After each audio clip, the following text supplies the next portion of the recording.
Bruce Lee martial arts legend, karate king Bruce Lee ఎలా చనిపోయాడో మీకు రీజన్ తెలుసా? నేను చెప్పబోయే ఈ రీజన్ మీకు ఆల్రెడీ తెలిస్తే ఐ నో బ్రో అని చెప్పేసి కామెంట్ చేసి చెప్పండి.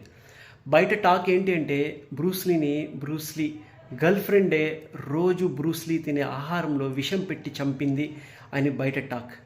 బ్రూస్లీ యొక్క ఎనిమీస్ తన బ్రూస్లీ గర్ల్ ఫ్రెండ్ని ఫోర్స్ చేసి డైలీ కొంచెం విషం ఇచ్చి చంపు అని చెప్పేసి డైరెక్షన్ చేస్తేనే చనిపోయింది అని చెప్పేసి బయట టాక్. కానీ అందులో నిజం లేదు. నిజం నేను చెప్పనా? బ్రూస్లీ చాలా మెడిటేట్ చేసేవాడు. బ్రూస్లీ 10 కిలోమీటర్లు ఆగకుండా ఫాస్ట్గా రన్ చేసేవాడు. 100 పుషప్స్లు 30 సెకండ్స్లో చేసేవాడు. తను కరాటీ ప్రాక్టీస్ చేస్తూనే ఉండేవాడు. ఎప్పుడు తన బాడీ నుంచి చెమట వస్తూనే ఉండేది. సో బ్రూస్లీ చేసిన తప్పేంటి అంటే రోజు 10 నుంచి 15 లీటర్ల వాటర్ తాగి తన బాడీలో సోడియం తగ్గిపోయి చచ్చిపోయాడు. ఇది నిజమైన రీజన్. బాడీలో సోడియం తగ్గడం వల్ల డైజెషన్ సిస్టంలో ప్రాబ్లమ్స్ వస్తాయి, ఎముకలు విరిగిపోతాయి, మైండ్కి బ్లడ్ అందదు.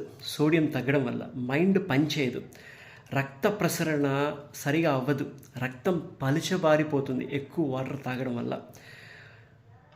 ఎంత తాగాలో అంత తాగితే మంచిది.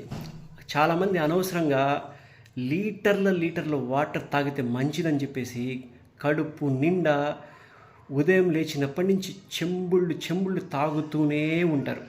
అది తప్పు. దాహం వేసినప్పుడే నీళ్లు తాగాలి. కానీ రోజుకి మినిమం ఒక 5 లీటర్లైనా తాగాల్సిందే. లేకపోతే 6 గ్లాసులు 7 గ్లాసులు వాటర్ తాగాలి. అది మన బాడీకి మంచిది. అంతే తప్ప నీళ్లు తాగమని చెప్పేసి యూట్యూబుల్లోనో డాక్టర్లో లేకపోతే బయట ఎవరో తెలిసిన వాళ్ళు చెప్పారని చెప్పేసి అతిగా ఏది కూడా చేయొద్దు. అతిగా తినడం, అతిగా తాగడం, అతిగా పడుకోవడం, ఏదైనా సరే లైఫ్లో అతి అనేది చాలా ప్రమాదం. సో ఇది బ్రూస్లీ ఎలా చనిపోయాడు రీజన్.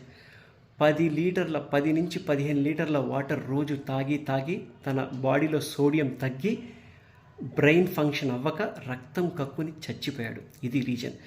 ఈ రీజన్ నచ్చితే లైక్ చేయండి, షేర్ చేయండి అండ్ సబ్స్క్రైబ్ చేయడం మాత్రం మర్చిపోవద్దు. Thanks for watching.